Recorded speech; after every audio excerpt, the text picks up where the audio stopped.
As a youth हम अपनी life enjoy करना चाहते हैं। YOLO, you only live once. पहली बार ये जवानी दीवानी देखने के बाद we all wanted to live our life like that, like Bunny. कहीं भी जाके रहना, कुछ भी करना, दुनिया घूमना, वो बाइक बाय करनी, वो कार बाय करनी, और इसमें कुछ गलत नहीं है। बट 20s में ही आपको आपकी लाइफ भी बनानी होती है, पैसे कमाने होते, करियर बनाना होता है, ताकि आप योलो के चक्कर में अपनी लाइफ की बैंड ना बजाओ। कोई आपको बोलता है कि यही साल है जहाँ आपको मेहनत करके अपना करियर बनाना है, और कोई बोलता है कि यही कुछ साल है आपकी लाइफ, आप फिर से यंग नहीं होंगे, so enjoy your life to the fullest. It's hard to do both, but there are ways you can do that. कुछ ऐसे डिसीजंस जिससे आप अपनी लाइफ को फाइनेंशियल इंडिपेंडेंस की तरफ ले जा सकते हो, और साथ ही अपनी लाइफ को एंजॉय भी कर सकते हो बिना किसी वरीज के। यही चीज मैं आपको आज की वीडियो में बताऊंगा। Best financial advices for young adult, जिसको फॉलो करके आप टेंशन फ्री हो सकते हो। बट उससे पहले make sure you like the video, ताकि मुझे पता चले आपको कैसी वीडियोस अच्छी लगती है, और सब्सक्राइब भी कर देना। सबसे पहला और सबसे बोरिंग स्टेप,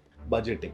बट अपनी इनकम और एक्सपेंसेस कहाँ जा रहे हैं, ये जानना काफी इंपॉर्टेंट है आपकी फाइनेंशियल फ्रीडम के लिए। उसके लिए मैं आपको एक सिंपल रूल बताता हूँ, 50-30-20 रूल। आपकी सैलरी का 50% आपकी बेसिक नीड्स में जाना चाहिए। फॉर एग्जाम्पल, आप एक फ्लैट में रहते हो तो उसका rent, electricity bills, food, transport cost, ये सारी चीजें नीड्स है आपकी, अगर आपकी फैमिली आप पे डिपेंडेंट नहीं है। But as a good son और डॉटर आप अपने घर पे पैसे भेजते हो तो वो चीज भी आपकी नीड्स हो गई। अगर आपका एजुकेशन लोन चल रहा है तो वो भी आपकी नीड्स हो गई। 30% आपका जाना चाहिए आपकी वांट्स में, बेसिकली पैसे उड़ाने में, मजे करने में, अपनी गर्लफ्रेंड के साथ मूवी डेट पे जाना, जोमेटो से खाना मंगवाना, पार्टी करना, ऑल दिस थिंग्स। लास्ट 20% जाते हैं आपकी इन्वेस्टमेंट की तरफ, बट ये 20% लास्ट नहीं होना चाहिए। So the right rule should be 20-50-30, because सबसे पहले आप इन्वेस्ट करोगे। अगर आप अपनी लाइफ में रिच बनना चाहते हो तो ये need to change your thinking. एक मिडिल क्लास आदमी सब चीज करता है और फिर सोचता है कि अगर पैसे बचे तो मैं इन्वेस्ट कर लूँ,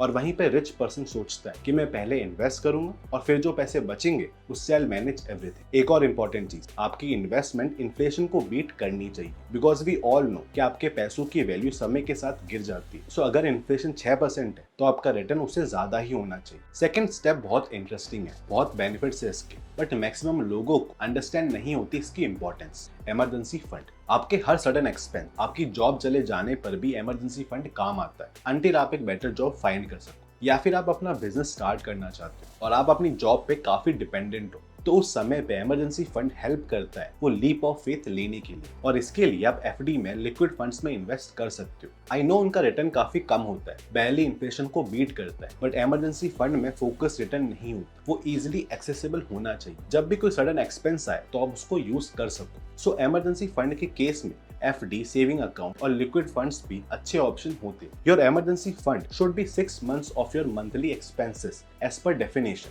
but I would suggest 12 months of your salary. Third step ये है जो आपने बहुत लोगों को कहते सुना होगा, स्टार्ट इन्वेस्टिंग अर्ली। उसका रीजन है पावर ऑफ कंपाउंडिंग। एक एग्जांपल से बता, अगर आप 8000 की SIP कराते हो 14% रिटर्न पे, तो 1 करोड़ करने में आपको लगेंगे 20 साल, बट अगला 1 करोड़ करने में आपको सिर्फ 5 साल लगेंगे, और उसके अगला 1 करोड़ करने में सिर्फ 3 साल। That's the power of compounding. If you are a beginner तो आप इंडेक्स फंड्स में इन्वेस्ट करने का सोच सकते हो। इंडेक्स फंड्स बेसिकली कॉपी करता है इंडेक्सेस को, जैसे सेंसेक्स और निफ्टी। मैंने इन सारे टॉपिक पे वीडियोस बना रखी, अगर आपको देखनी है तो आप वो देख सकते हो इस वीडियो की एंड में। And according to historical data, index funds ने 13 से 14% का एवरेज रिटर्न दिया है लास्ट 15 से 20 साल। अगली एडवाइस पे बहुत लोग गलती करते, हाई इंटरेस्ट लोन से दूर रहो। क्रेडिट कार्ड अगर आप लेते हो तो मेक श्योर कि उसकी ड्यू डेट से पहले आप पे कर दो, क्योंकि क्रेडिट कार्ड का इंटरेस्ट काफी हाई होता है, अप टू 30 से 40% ईयरली। आजकल के टाइम पे आपको ऑलमोस्ट हर चीज पे लोन मिल जाता है, बहुत से लोग आईफोन के लिए भी लोन ले लेते हैं, तो इन चीजों से दूर रहो।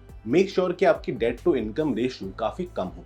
अगली एडवाइस ये है कि इन्वेस्टमेंट यूजलेस है अगर आपके पास कोई अच्छी एक्टिव इनकम नहीं है। आपने ये चीज सुनी होगी, अगर आप एक ही इनकम पे रिलाय करते हो तो you are 1 step away from being broke. So in your 20s make sure आप फोकस करो अपनी इनकम स्ट्रीम को बढ़ाने के लिए। सैलरी रेज करना हो गया, जॉब स्विच करना हो गया, या कोई साइड हसल आप स्टार्ट करना चाहते हो, बट मेक श्योर कि आपका पहला फोकस आपकी एक्टिव इनकम को बढ़ाने के लिए, अदरवाइज आपकी इन्वेस्टमेंट यूजलेस है। मैं बहुत इन्वेस्टमेंट की बातें करता हूँ, बट अगर एक्टिव इनकम नहीं तो इन्वेस्टमेंट किसी काम की नहीं। 20s ही वो ईयर्स है जहाँ आप ज्यादा मेहनत कर सकते हो, और उसी को लेके हम अपनी अगली एडवाइस पे आते हैं, that is investing in yourself. हम स्टॉक्स में, म्यूचुअल फंड में, बॉन्ड्स में, इमरजेंसी फंड्स में इन्वेस्ट करने की बातें करते हैं, बट अगर आपकी एक्टिव इनकम इंक्रीज नहीं होगी तो वो सब यूजलेस है। अपनी सैलरी का एक छोटा सा पार्ट हमेशा अपने में इन्वेस्ट करने के लिए यूज करना। सर्टिफिकेशन, कोर्सेज जो आपकी ग्रोथ में हेल्प कर सके, कोई स्किल सीखना जो आपके साइड हसल स्टार्ट करने में हेल्प कर सके। तो सबसे बड़ा एसेट आपके पास आप खुद हो। अगर आप बिजनेस स्टार्ट करने का सोचा है तो वो एक दिन में नहीं होगा, और उसके लिए अब अपनी जॉब छोड़ के अगले ही दिन स्टार्ट नहीं कर सकते, क्योंकि वो बहुत बड़ा रिस्क है। So learn about this things first, अपने आप में इन्वेस्ट करके। अगली एडवाइस है अर्ली रिटायरमेंट।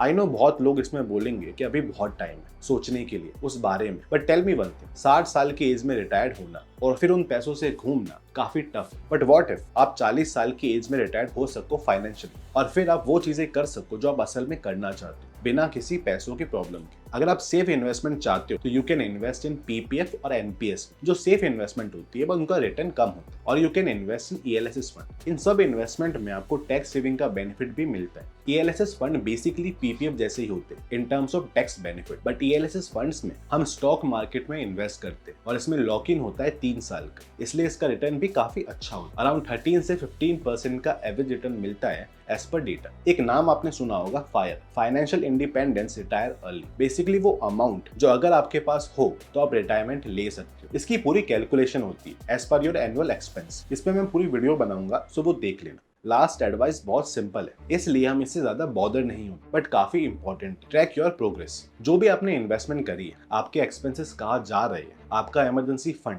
आपकी ये सारी चीजें ऑलमोस्ट साल में 2 बार चेक करनी चाहिए। जैसे कि आपकी इन्वेस्टमेंट कैसी चल रही, क्या आपको अपनी इन्वेस्टमेंट को बढ़ाना चाहिए, किसी और में इन्वेस्ट करना चाहिए, ये सारे सवाल आपको अपने आप से पूछने चाहिए हर साल। फाइनेंशियल फ्रीडम मैराथन है, शॉर्ट टर्म प्रॉब्लम से बॉदर मत होना एंड मेक श्योर कि आपका गोल लॉन्ग टर्म का हो। बाकी अपनी सैलरी कैसे इन्वेस्ट करना, कहाँ इन्वेस्ट करनी चाहिए, इमरजेंसी फंड पे डिटेल्ड एक्सप्लेनेशन, इन पे मैंने वीडियोस बना रखी, अगर आप देखना चाहते हो तो आप देख सकते हो। बाकी you know what to do.